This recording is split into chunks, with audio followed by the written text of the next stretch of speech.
So first of all, thank you, Juan and Anna, for the invitation. As I explained to Anna a bit while we were discussing the invitation, for me, it's first of all, it's a real pleasure, and it's always an opportunity to reflect on my current work. So I really see this as a good practice in order to also communicate on the sort of thesis that I'm elaborating, but also the different points of views. It's always an occasion to confront the theory, which always needs to be, at least in my point of view, needs to be confronted to the reality. So I started with this picture, which is a picture taken by the photographer Raymond Depardon, who is a French photographer who has had various thematics, but whose one of his core thematic was the filming and the sort of archiving of the peasant. So in French we call it the paysan, the peasant lifestyle, which is sort of condensed here. I think it's sort of a nice resume of what this lifestyle has always been, which has always been a sort of very tight collaboration between man, culture, and nature, where you can see, so in particular here, it's a shepherd of a certain age who is looking over his sheep, whilst at the same time sort of on a perch on a higher part of the valley, overlooking also the landscape. And I will come back to this, but this particular picture and the relationship to the landscape is very important in terms of, as architects, what we need in terms of capacities in order to be able to insert the production we do in a continuity and not in a rupture. And so I always like to use this painting by Vermeer, where you can see this, so he called it The Astronomer, where you can see this person sitting on a desk and looking at a globe of a world, whilst at the same time you can see books also that are on the top of the shelves. You can also see that there's a painting in the back. There's also a sort of relationship between the outside world, where you can see this light, which is very diffused, so it's coming through the window, but at the same time he is in front of the window, so there's this sort of also link with the outside world, but at the same time there's a heavy interiority when it comes to him trying to understand what is going on outside. And I think it ties very well with this quote by Fernand Braudel, who is quite a famous French historian, who said that for us, geography, and in this case I would also add cartography, will be above all a way of rereading, re-estimating, and reinterpreting France's past, in accordance naturally with our present concerns. As it happens, geography readily lends itself to such an approach. Landscapes and panoramas are not simply realities of the present, but also, in large measures, survivals from the past. And this also, you'll see, will link back to this question of palimpsest, a notion that was created by André Corbeau.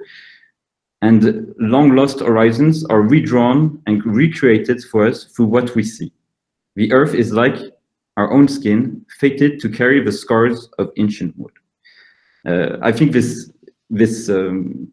quote is absolutely brilliant in understanding, as architects, that we are part of a larger narrative. And I say this as an important figure to understand, because there is this tendency in architecture schools to see the architect as a godlike figure, sort of in French we call it the démiurge, sort of the accent of the ego, that we create matter out of nothing, which in my case is, I don't believe it's true. I believe it's a narrative that we've been told, that was forced a little bit upon us by the modernist movement. But I think there's a lot that we can learn from this question of observing and understanding that, like our skin, the earth is composed of multiple layers. And so the title of this conference is not an invention. It's based on a reading of Jean Giono, who wrote several books. I recommend this author who wrote several novels. One that is very good on the man who planted trees. I think it's worth also reading if you haven't read it yet. And who stated the importance of looking at the environment in order to be able to understand its sort of depth. And he said that people are very carefully taught to count, and even more carefully and in general sense to calculate, but nobody learns to see or hear. If someone does not know how to count right, he is predicted to die 1,000 deaths. So this is basically the pedagogy, which is, I don't know if it's the same in Spain, but in France, with this heavy emphasis on core sciences, especially within the baccalaureate, which is the sort of the formation that you get when you're in teenage years. But if he does not see or hear correctly, nothing is predicted, while much greater misfortunes are immediately his lot. And this also ties with the understanding that Jean-Jacques Rousseau had when he started his whole philosophy of the Lumière, we call it in France, which was initiated the French Revolution. Some argue that it also initiated some of what the American Revolution was about. But his original thought was that most of the people, so you can see the quote here, it says, pauvres aveugles que nous sommes, so poor blind that we are. In this case, Rousseau's philosophy was heavily based on the individual liberty of being able to understand that we are enslaved to certain preconceived notions and certain dynamics, and he's sort of the initiator of this, also this understanding of social classes, and is vastly responsible for what a lot of the Marxist theory that came after him. And it also ties back to what Claude Lévi-Strauss wrote in Erasing History, but if you look around, mark what has been happening in the world for the past 100 years, and all your speculations will come to naught. So it's basically, what he's saying here is basically, if you take the time and you mark a pause within your reflection, you understand that if you were to understand the history as a continuous moment, not only do you see that certain elements repeat themselves, but sometimes they also enable you to see, to make a sort of hierarchy between what had been happening in order to be able to centralize your gaze on what is truly important within the landscape. And this is exactly what this whole photography series was about, is that at this particular time, even it started a bit before, Raymond Depardon went to these peasants because it was a particular social class that is completely disappearing. So this social class has had a vast influence, and I think it might also be the case in Spain, a vast influence on how the landscape is perceived and how it was built. The French landscape is entirely built by peasants. The way before in the Industrial Revolution, France was a country of majority peasants. So we all had, at least my ancestors all had a small plot of land on which they lived, and the excess was used to buy other sorts of, we can't really call them consumer goods. They were very practical goods that they couldn't do themselves. And it was really a mode of, how do you say, you can't find a more sustainable way of living. Everything was taken from the site. The houses were built with the rocks that were in the river. Every sort of element of food was planted right next door. So there was a sort of perfect sort of symbiosis and a sort of communication with the immediate environment. And so it is, and this is the whole point also of my thesis, is that it's important to understand that these people are slowly disappearing. And what is left behind is something that is different, and also it needs to be understood with all its complications and implications. And so another sort of philosopher who questioned this importance of looking was also Paul Valéry, and he said that I shall distinguish two kinds of accidental learning that go on constantly. One, the good kind, or at least it could be, is learning from experience. These are the lessons learned for what happens to us, the facts we directly observe or experience. And this is the basis of the life this peasant life. It's basic return. You do something, you learn from it, and there is no artificiality in the way it is perceived. It's not at all like the kind of city life we have here, where if we need food, we go to the supermarket, but we don't understand where this food comes from, the process, where it's been traveling. Or it's like when we order food on Uber, it's also the process of the interfaces that separate us from the reality to what we get is extremely long. The more direct the observation, that is to say, the more directly we perceive things or events or people, without immediately translating our impressions into cliches and ready-made expressions, the more valuable are the perceptions. So it's this whole idea, and this will be explained also the relationship between cartography, to go back to the genesis, to understand that there are multiple layers of myths and symbols that characterize the things we perceive, and to be able to understand them is what makes us accurate in our perception. And this goes exactly to this map that was used to communicate about the conference, which is also followed by the text. Is that Robert Louis Stevenson, when he built his book, he used the map as a way to describe a narrative. So it was crucial for him to be able to understand directly through a 2D drawing by hand the way his people would evolve and the story would evolve within a sort of, here it's sort of superficial, but you can also base it on concrete realities on your everyday life. To understand that all of this needs to be anchored into a territory in order to make sense. And I think this is also important for us as architects to understand that the building is not an anecdote, but that it is part of a larger scenario. And this is exactly also the point of cartography. It's to understand when you make a map of something, you understand that there needs to be a narrative, and you cannot purely make it about one subject. It needs to envelop something more than the anecdote. So I'm not going to reread the text that you also heard in Spanish, because I think it was also brilliantly read. So I think you understand. And also, so it brings us back to this question of why we need, or at least it's a complicated subject, because today even I don't really know how to introduce the cartographic notion within the architectural studies, even though I am convinced that it is an important aspect.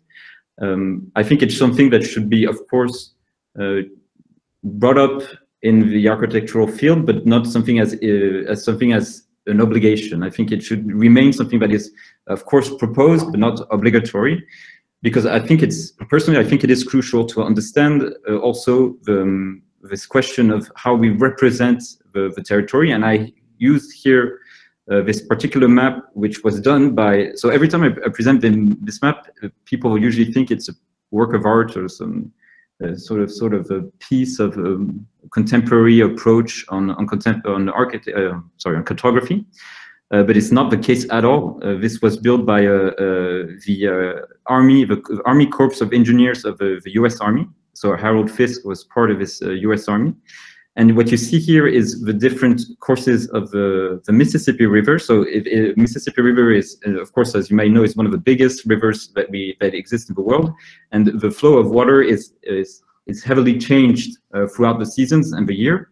And so this cartography here maps all these different courses with the evolution in time. And the sort of aesthetical value that we see to it is purely a sort of a bonus that comes afterward. But it was initially a way to separate and to better understand the sort of nuances of this particular river, something that would be unobservable by eye, except for maybe a trained geographer or a geologist who would be able to notice. But to the layman, it would be impossible to notice that. And so here you can see that the cartography helps us better understand how the Mississippi is a river with multiple streams and with a rich history. So it also goes back to this quote by Edgar Allan Poe. So this novel in particular has no particular link with cartography, but you'll see that I use a lot of literature also to explain, as I always think that literature has an important also reading on the landscape and our understanding also of our landscape. And he says that to observe attentively is to remember distinctly. And so far, the concentrative chess player will do every well at whist, while the rules of Hoyle, themselves based upon the mere mechanism of the game, are sufficiently and generally comprehensible. he makes in silence a host of observations and inferences. So perhaps do his companions. And the difference in the extent of the information obtained lies not so much in the validity of the inference as in the quality of the observation. The necessary knowledge is that of what to observe. And this, in this particular case, what I like to use is this painting of Gustave Courbet, which was made around the mid-19th century, which was named the Wounded Man. And to anybody who at the museum who would be looking at this picture, you would just think that it's after a duel, the man represented, which apparently in this case was a self-portrait of Gustave Courbet himself, was lying dead, resting himself upon a tree. But what was realized at the Musée du Louvre, when they made an X-ray in 2015, was it found that the original drawing was something much different. So there's, again, this is speculation based on reading and text made by historians, but the initial painting was of him with his his lover at the time, which I don't remember the name, but who apparently had separated with him whilst he was still painting this very painting that you see here. And so he decided to change the narrative of love to a narrative of that of deceit. And that's why the symbolism between him and the sword hitting him exactly in the heart, as you can see here, would be a symbolism of him being attacked directly by this rupture of love. And I think here it also gives you the sort of rhetorics and also on how important the technology, if we use it, of course, in the correct way, can help us also interpret the past. So to use a quotation by Michel de Certeau, the map, a totalizing stage on which elements of diverse origin are brought together to form the tableau of a state of geographical knowledge, pushes away into its prehistory or into its posterity, as if into the wings, the operations of which it is the result of a necessary condition. It is the great and the exquisite accomplishments of mathematics to show all these things to the human intelligence, so that the sky, too, having a representation of its own character, which although it cannot be seen as moving around us, yet we can look upon it by means of an image, and we look upon the earth itself, for the earth being real and very large, and neither wholly nor in part moving around us, yet it can be met by the same means as is the sky. And this is a quote directly taken from the Claudius Ptolemy, so the Greek geographer. So this text is from 150, which is astonishing when you see the relevance of it today. To understand that we can use the tools and the technology at our disposition in order to be able to decipher the sort of clues that lay all around us on a daily basis. And this is very well represented by Edward Hemoff, who is a Swiss cartographer who lived in Zurich and also taught at the Polytechnical School in Zurich, and who was responsible, as I will show you, in the vast elaboration of the theory, but also in sort of practical theory around the elaboration of maps. And he said a good cartographer should not only grasp the landscape in a map drawing sense, but also through occasionally sketching from nature. Drawing demands careful observation. Observation is a conscious viewing directed towards certain objects. It makes a considerable difference if one views something with a sketching pen in hand than without the pen in hand. And this is also supported by a series of drawings that he did in the context of his teaching, where you can see he tries to explain the pedagogical approach to map making.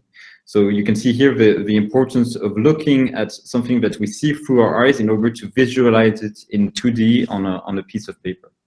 And I think this is also, at least my first year of a bachelor as a student of architecture, was everything was done by hand.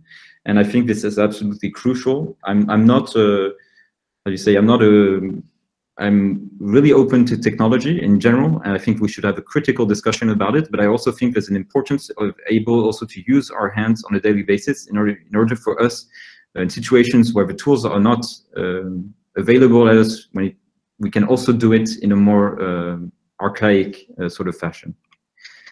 And also you can see here sort of different interpretation also on how the hand can be used to remap the 2D drawing.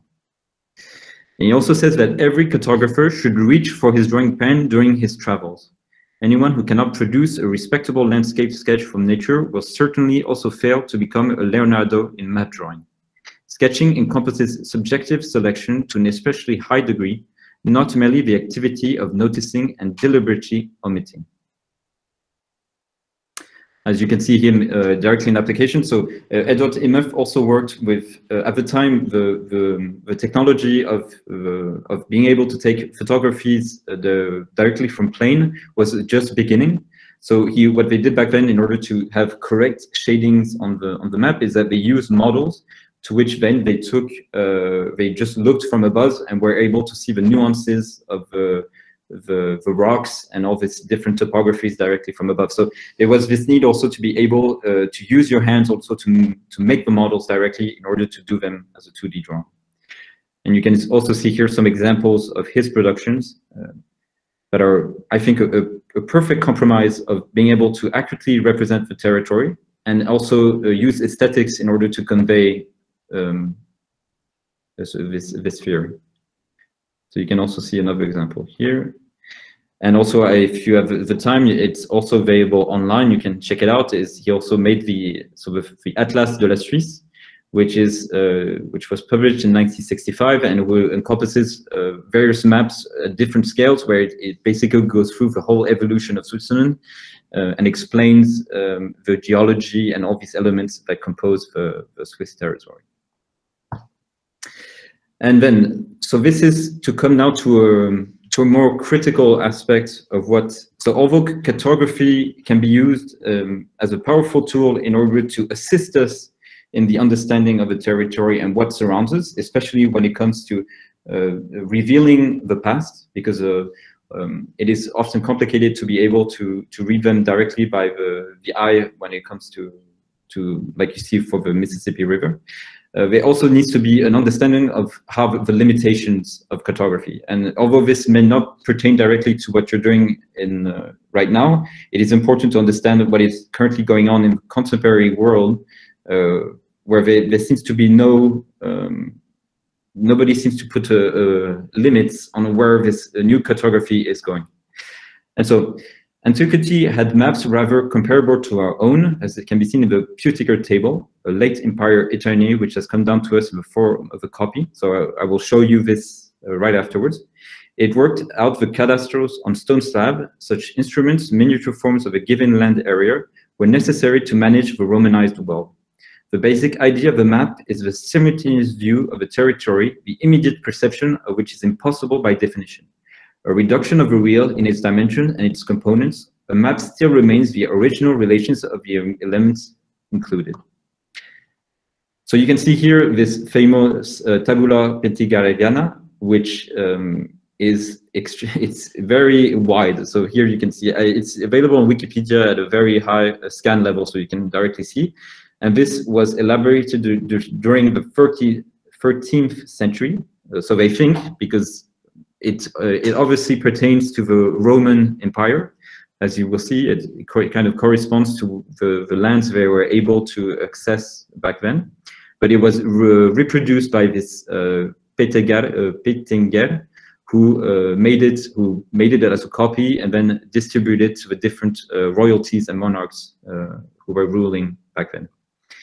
And so what's interesting to see, so you can see here the grasp of the Roman Empire. So I mean, it's absolutely crazy to think that with the tools and techniques that they had back then, that they were able to practically map a territory all the way up to India from the very coast of Hispania that is situated right here, which is a huge challenge in itself when you think about it.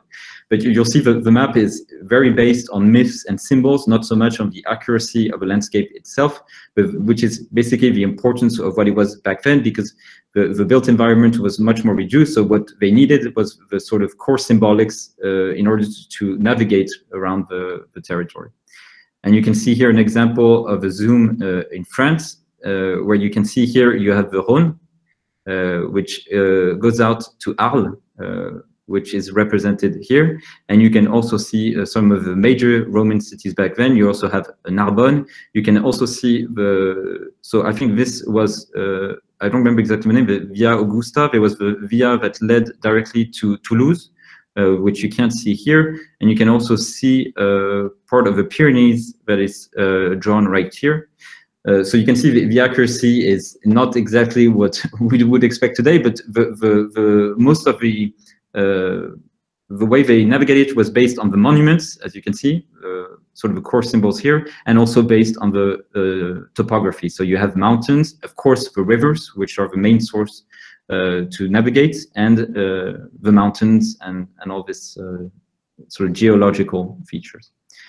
You can see here a zoom on Italy, where you have, of course, in the center, Roma, and a zoom on Spain, which apparently was not found, and it's not reproduced in the first one. So this is a second version, which is more complicated to date, but it was also part of the same sort of nomenclature in terms of aesthetics and expressions. So the land contains much more than the map wants to show. While the map remains, despite everything, an abstraction, it lacks that which is most characteristics of the land, its breadth, its thickness, and its perpetual change. This is a paradoxical status, for it aims to be exhaustive, and nevertheless, it must choose. A map is a filter, and that's one of the most important things to understand. The map is never a reality. In any case, it's always a question of choice in order to represent, or at least bring forward a certain rhetoric or a certain point of view. It disregards the seasons, takes no note of the conflict which weaken every society, does not consider the myths or the experiences, even the collective ones, which bind a people to a physical setting of their activities. Or if it attempts to do so by statistical cartography, it expresses it with still other abstractions. For it is poorly equipped with qualitatively. It cannot do nothing but generalize, which is brilliantly, again, represented in this map, which is taken from another novel of, actually, no, it's not Stevenson. The name escapes me. But I will give it to you when I give you the presentation, but which is basically, yes, Lewis Carroll. The book by Lewis Carroll, which is The Haunting of the Snark, which is basically this tale of these sailors who are hunting this creature within the sea.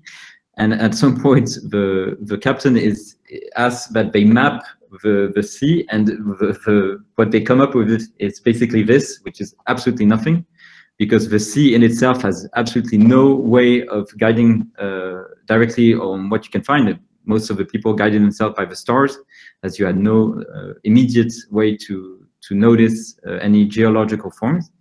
And so this is sort of a resume of this sort of condensed version of the total abstraction. And this comes back to the sort of critical aspect. So abstraction today is no longer that of the map, the double, the mirror of a concept. Simulation is no longer that of a territory, a referential being, or a substance. It is the generation by models of a real without origin or reality, a hyperreal. But a territory no longer precedes the map, nor survives it. So this concept, this book by Jean Baudrillard, so Simulacra and Simulations, which is also at the origin, some people don't know it, but it is at the origin of the film Matrix.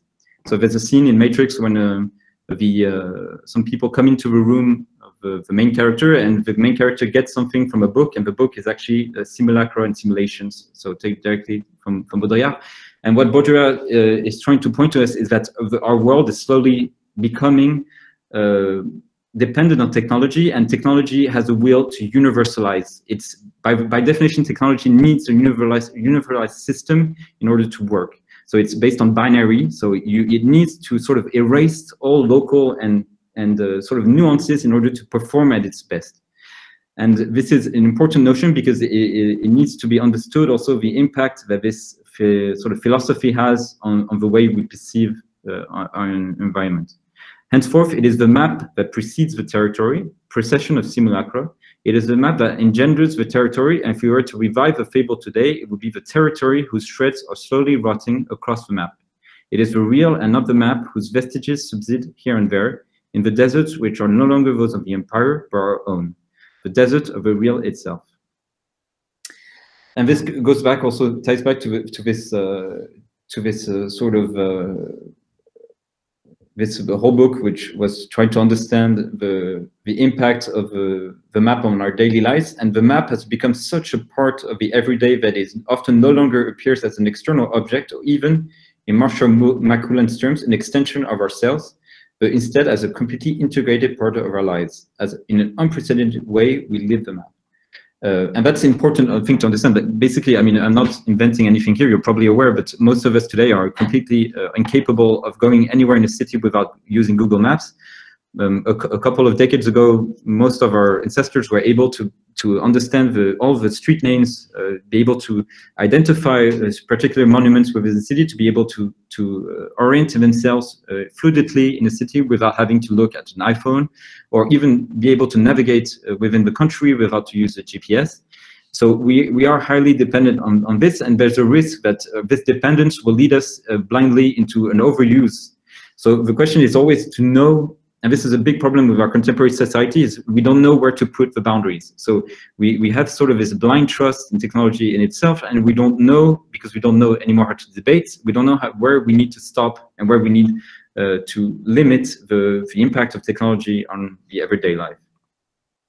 And this is brilliantly explained in at least in some, it's very popular, but in some nuances in The Matrix, but it's also very well done in Synecdoche, New York, by Charlie Kaufman, with this obsession by this director to reproduce real life within a built stage in order to sort of recreate a sort of utopia. And this is very dangerous. Most of the people that work in these new technologies, most of the people that in Silicon Valley and stuff like this, are people who are led by principles of idealistic, which you can understand, but who have no confrontation with realities, or at least in a very limited way. And so it is important to understand also that when we try to push ideals too far, it's this quote that hell is paved with good intentions. That we need to understand also where to put the limits on the sort of ideals that we want to reach as a society. And the famous distinction between the map and the territory was still reassuring. It was the distinction between the real and the imaginary, but there is no longer any territory, and it's the people of the map who express themselves, without humor, as only natural, without imagination, or not expressing themselves at all, for that matter.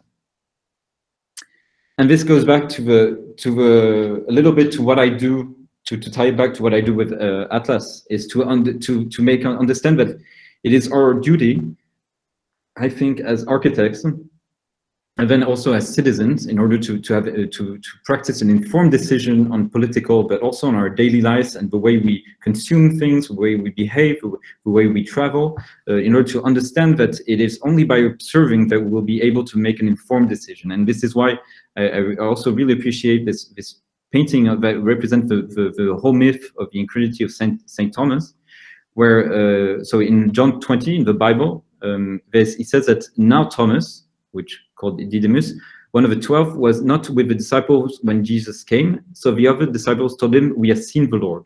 But he said to them, "Unless I see the nail marks in his hands, and put my finger where the nails were, and put my hands into his sides, I will not believe it." And I think that it's exactly how we should behave in general.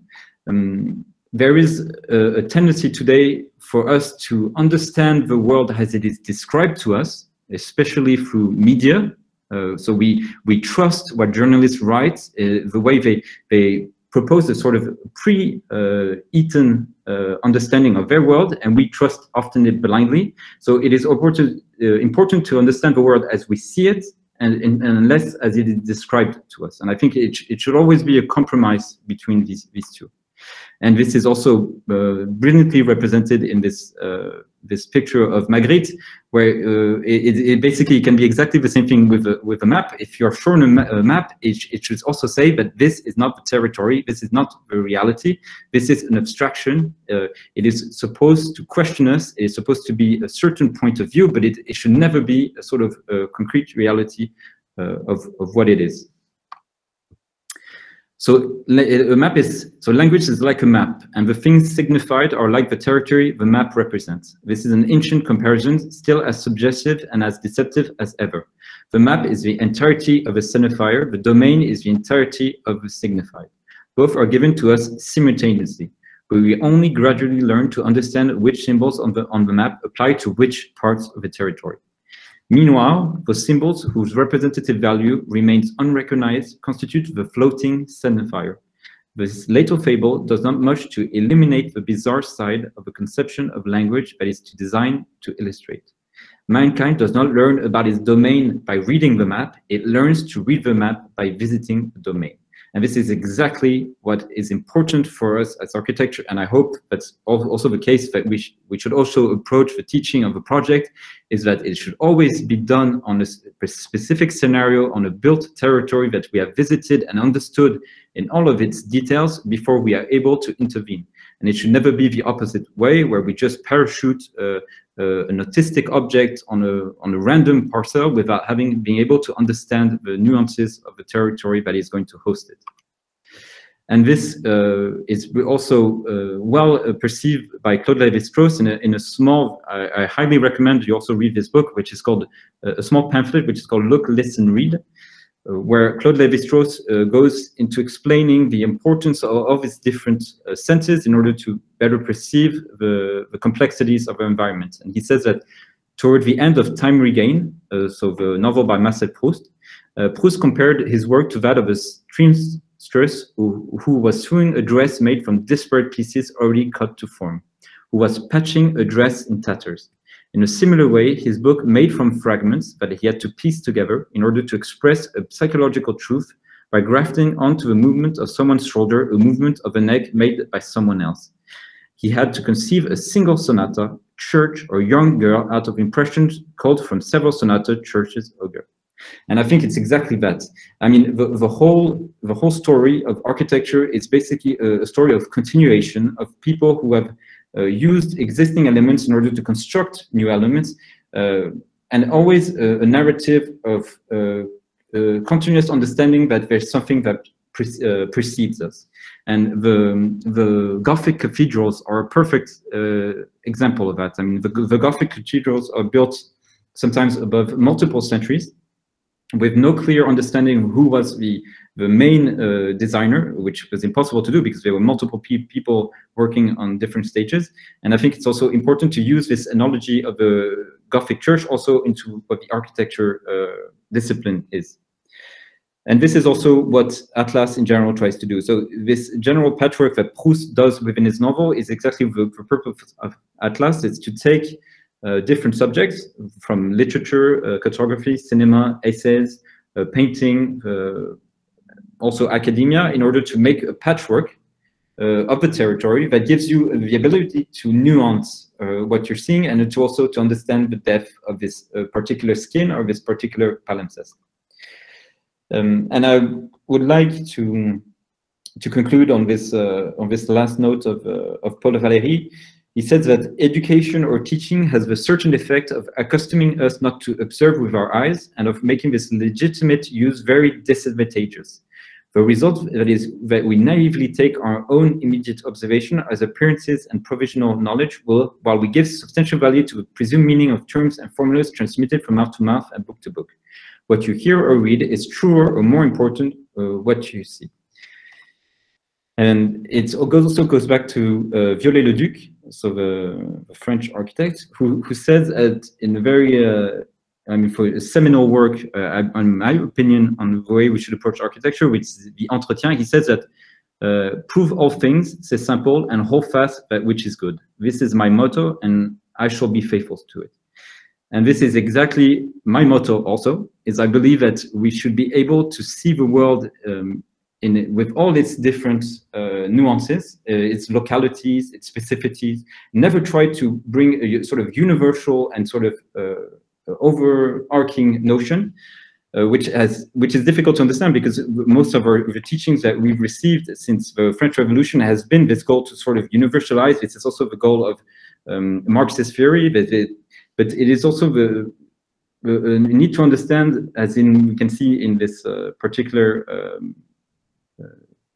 I think it's absolutely brilliant, but this particular, it's not really a painting, it's a drawing, that we must see the world as a kind of a fool in its globality in order to understand. You must take things seriously while not taking yourself too seriously. So it's, I don't know if there's an expression like this in France, but you need, in order to understand all these nuances, you also need to take a step back and also take it as Roland Barthes would say, mythologies, with also a little bit of irony in order to understand all these nuances.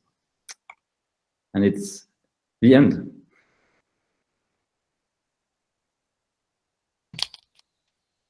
Muchas gracias, Tomás. Yeah. Bueno, entonces vamos a abrir ahora, a ver, vamos a abrir ahora un tiempo para que quien quiera le haga alguna pregunta o algún comentario sobre todo lo que ha contado Tomás. Yo creo que ahora mismo ya quien quiera puede hablar, así que ¿hay alguien que quiera empezar comentando alguna cosa?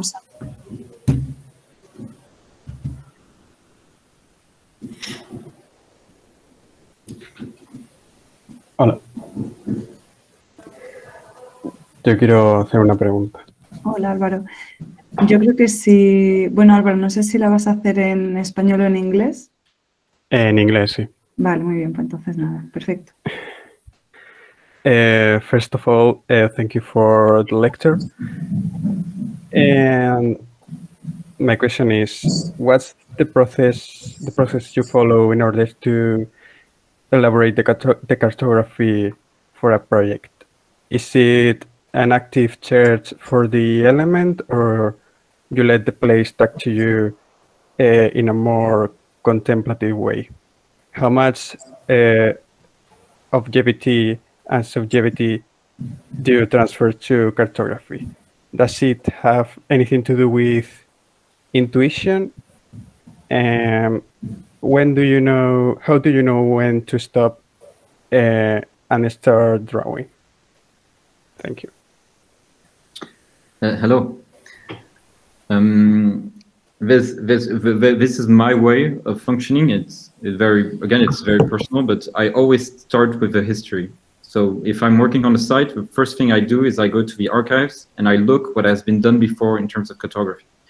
So we have a chance, and this is a valuable asset of the internet in general, is that it gives us the ability to look in various databases to understand what's already been done in this particular geographical location. So this is the very first. The first thing I do is I built a folder where I basically download every image, every cartography that is based on this specific location. That's the first step. And then there's a step which comes next, which is also a step which is observation, which is basically finding the most correct data that pertains to this location. And this, for me, is the most tedious task, because the data, the internet has this advantage of providing data, but it doesn't have the ability to nuance, again, to find the data that you need. So it gives you all of it in a sort of copious amount, but what you need to do afterwards is to be able to hierarchize the data based on the quality that you have, based on the utility that it will be in the way you present your map. And this is the most time-consuming, because the way you need to organize them, also just the sheer time it takes to find the correct database online, and also to contact sometimes the people, because the data is not always available directly without going through an institution. So this is the sort of the second step, and the first step, which is probably the most important one, is to confirm the narrative. So this is this is usually when I go on site and where I try to confront the vision that I have with the actual reality. And this is goes back to what we're discussing here. It's this capacity to bring the technology with the confrontation with what the people on site, what the actual terrain is, what the actual built environment is directly on site, based on photographies, videos, and what you also perceive directly through your eyes on site. Okay, thank you.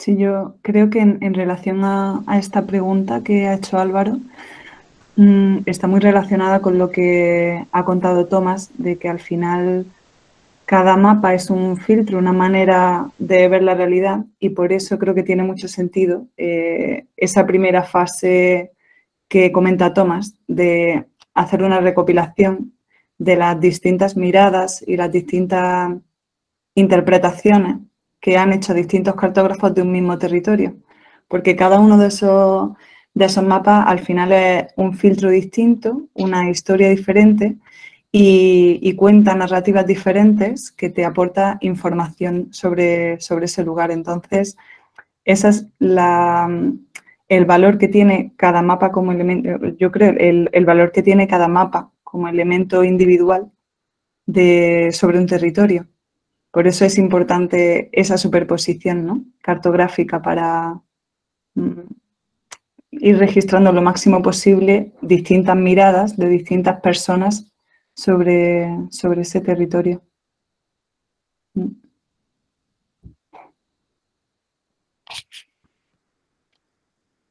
¿Alguna pregunta más? ¿Alguna cosa?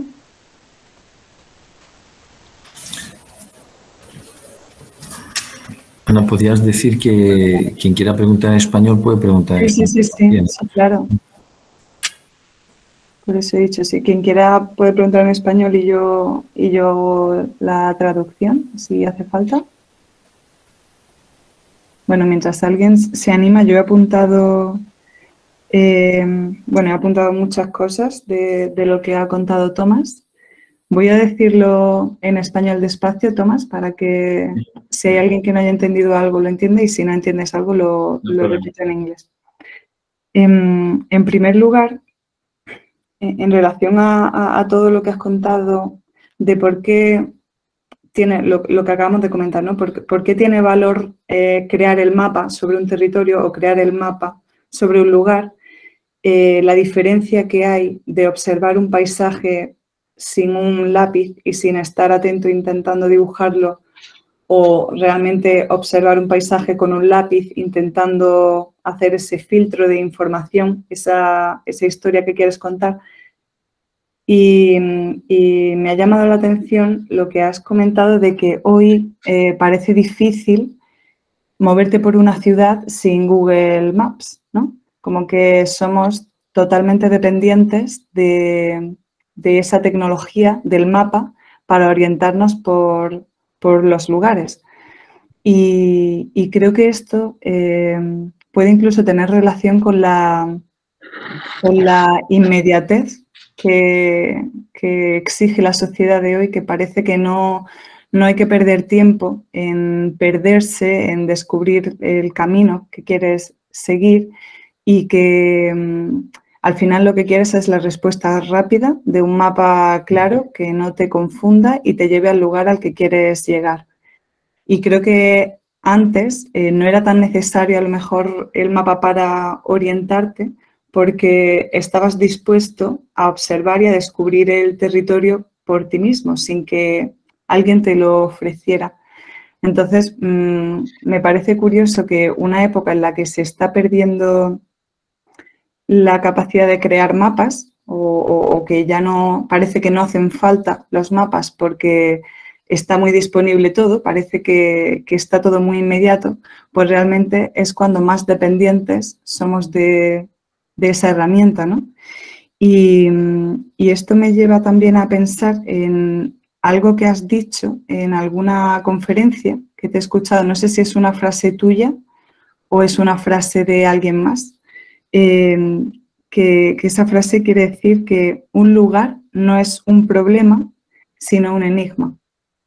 Y creo que tiene mucho que ver con el curso, con el planteamiento del curso de proyectos en la escuela, sobre todo en este año, en tercero, porque es entender que el lugar donde vas a realizar un proyecto de arquitectura o de lo que sea, no debe convertirse, no tiene sentido que sea el enemigo, sino que lo que tiene sentido es tener la capacidad de dar un paso atrás, de observarlo y de convertirlo en ese enigma que, si lo vas descubriendo, te va dando la respuesta de la solución o de la posible solución que hay sobre ese lugar.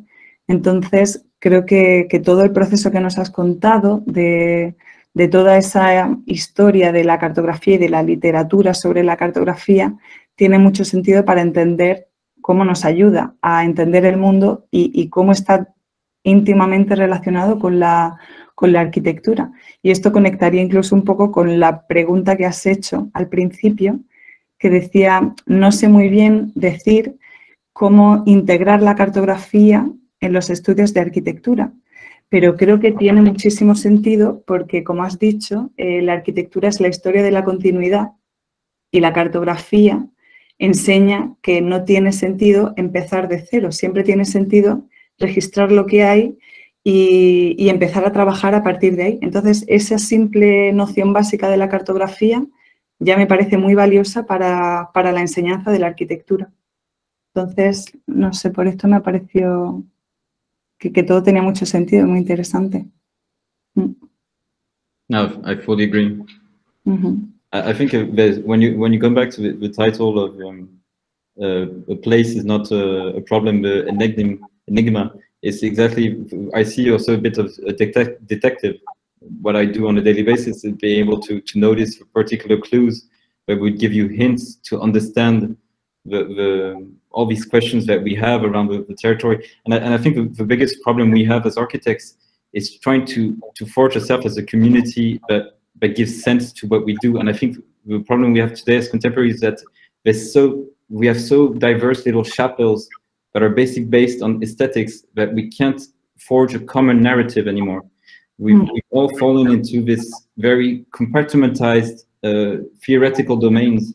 And I think that cartography is a way, at least in my opinion, to be able to open up this discussion and be able to explain to every sort of different sort of theoretical aspect that we can all come under a common understanding of what the territory is, and that in the end we all participate in building the landscape, so in building the narrative of what surrounds us. So I agree that, and you can see it that it's.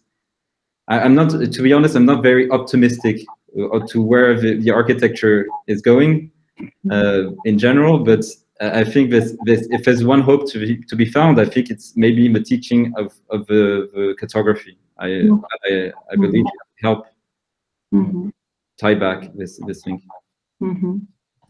Sí, yo creo que aquí tanto Juan como Luis pueden confirmar que es un poco lo que a mí me han enseñado ellos en clase, ¿no? De la importancia y lo que se aprende y por qué es importante dedicarle ese tiempo al registro de los lugares y detenerse en eso para poder empezar cualquier cosa.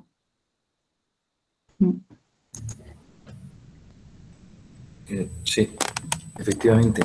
Yo es que escuchando a Tomás, lo que más o menos he podido entender, que creo que sí, o a lo mejor me he llevado a una conferencia paralela también, ¿no? Que ha estado bien. Yo creo que es muy interesante esta relación entre conceptos, formas de ver los lugares, dibujos y cartografía, ¿no? Entonces, yo he encontrado que utiliza vocabulario e intereses muy comunes, ¿no? Con nosotros, con lo que hablamos, ¿no? Y me ha parecido muy interesante, ¿no? El interés por el registro y por... Claro, él lo está convirtiendo también en un tema de investigación, ¿eh? O sea, que ya en sí mismo es su tesis doctoral, ¿no? Es un tema de investigación personal sobre forma de ver y registrar, ¿no? Todos los textos me han parecido muy interesantes, estos textos de Lévi-Strauss, Magritte, etcétera, etcétera, ¿no? Todos estos textos que estas reflexiones, ¿no? Que yo no había pensado mucho en ellas, ¿no? Hasta ahora era más bien directamente la cartografía. Y yo también estoy muy interesado en una idea de cartografía que superpone una lectura más universal de los acontecimientos, digamos lo que sería el atlas, ¿no? Cultural, ¿no? Simbólico, al que además se le incorpora una lectura biográfica y personal, que también tiene que ver con una idea de patrimonio, ¿no? Que frente al patrimonio en paralelo, ¿no? Que frente al patrimonio universal, el que todos reconocemos, la cartografía también universal, luego otra cartografía a la que se fabrica con una proyección biográfica individual, ¿no? De manera que habría una superposición de lecturas universales, biográficas y biográficas personales, ¿no? Y esto a mí me parece interesante, ¿no? Esta posibilidad, ¿no? Thomas, tu as compris un peu qu'est-ce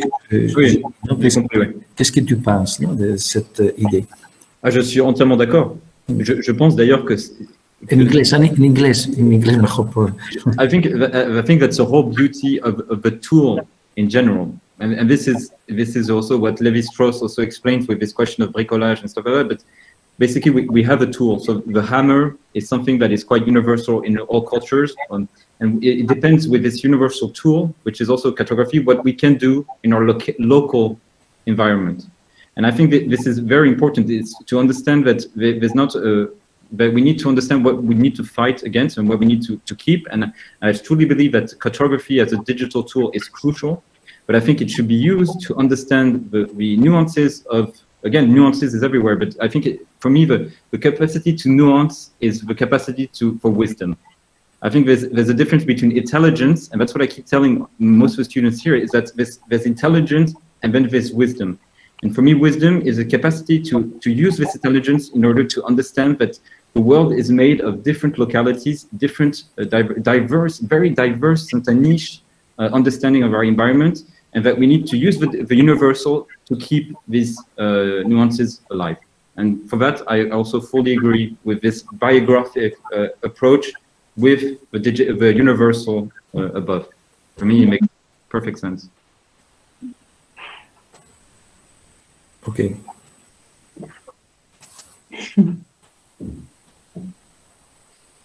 Ana, ¿haces una síntesis de lo que ha comentado Thomas ahora? Digo, para mí, para los que no... Pues, bueno, lo hago en español, ¿no? Sí. Pues eso, yo en relación con lo que estaba diciendo antes, creo que el valor que tiene el trabajo que está haciendo Thomas, siendo arquitecto, aunque bueno, él se define como arquitecto, cartógrafo y editor, ¿no? Pues yo creo que lo que es importante para este curso es que refuerza a través de no solo su percepción, sino pues toda esa trayectoria de cartógrafos, escritores y pensadores que han reflexionado sobre esto, en el sentido que tiene intentar comprender el mundo en el que vivimos para poder hacer cualquier cosa o intervenir de cualquier manera sobre él. Y una de esas tareas es la arquitectura, y por eso tiene sentido estar hablando de cartografía en este curso de proyectos, ¿no? Y por eso, una vez que entiendes que al comprender un lugar puedes llegar a intervenir sobre él, pues la enseñanza ya no es solamente para la arquitectura. Yo creo que otra cosa importante que ha comentado Thomas es que, y de la misma manera a la que estamos acostumbrados a creer todo lo que cuentan los periodistas o a creer todo lo que cuenta las noticias, ¿no? Que al final vemos igual una película de ficción que una información que está documentando algo. Entonces, entender que incluso la cartografía, el elemento que tenemos de entender y transmitir el territorio es un filtro, es una interpretación es importante ser consciente de esto porque toda la información que recibes, la cartografía, las noticias, todo, lo recibes desde una postura crítica en la que sabes que eso que te está llegando es una interpretación y a partir de ahí tú tienes que construir cosas. Entonces creo que tiene mucho sentido entender cómo funciona la cartografía y cómo se produce para entender los territorios, para ser también críticos y capaces de cualquier cosa que nos llegue, cualquier cosa que recibamos, utilizarla para construir a partir de ahí, ¿no? Para continuar a partir de ahí. Entonces, toda esa revisión de títulos, de textos que ha ido citando Tomás y esas cartografías, ¿no? de la continuidad, la superposición, la interpretación de los lugares y las historias, yo creo que tiene mucho sentido como enseñanza para la arquitectura y un poco como actitud de relación con la vida, ¿no? Por eso, porque no es lo mismo ser observadores pasivos que ser agentes activos y críticos con lo que tienes a tu alrededor y siempre con actitud de producir a partir de ahí, de crear a partir de ahí, ¿no? Con esa mirada subjetiva que comentabas tú, Juan, ¿no?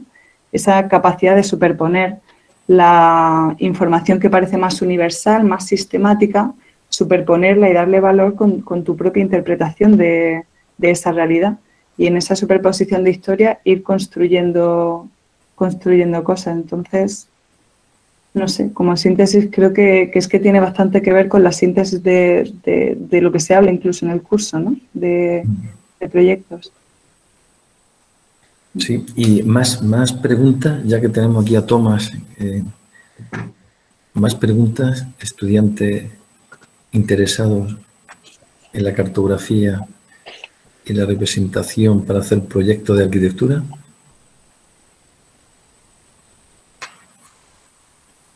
¿Hay algún estudiante que quiera contar algo que haya aprendido haciendo la cartografía y el registro del lugar de trabajo sobre el que habéis trabajado, en el que estáis trabajando, en Cañatalba?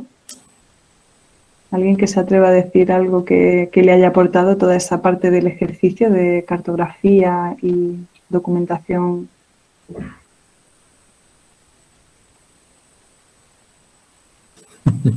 No sé.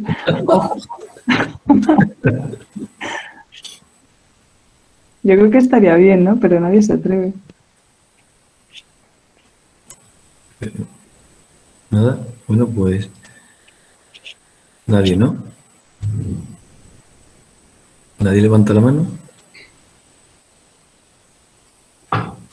Bueno, pues ya está. Luego seguro que el próximo día en clase todo el mundo empieza a preguntar, bueno, claro y tal, porque esto y por lo otro, pero aquí nada, no nos atrevemos. Bueno, pues Tomás, muchísimas gracias, ¿no?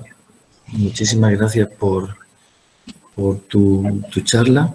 Ya hemos quedado que lo invitaremos a venir a la escuela personalmente en otra ocasión y que conozca la escuela, Granada, y que podamos conocernos personalmente aquí y podamos hablar con él, ¿no? Sí. Pues muchas gracias, Tomás. Muchas gracias a tú, a all the students, and I will send the presentation to Anna, Okay. so you can have access to the literature. Okay. Perfect. Thank you so much. Thank you very much. Thank you. Thank you, Tomás. Bye-bye. Bye bye. Bye.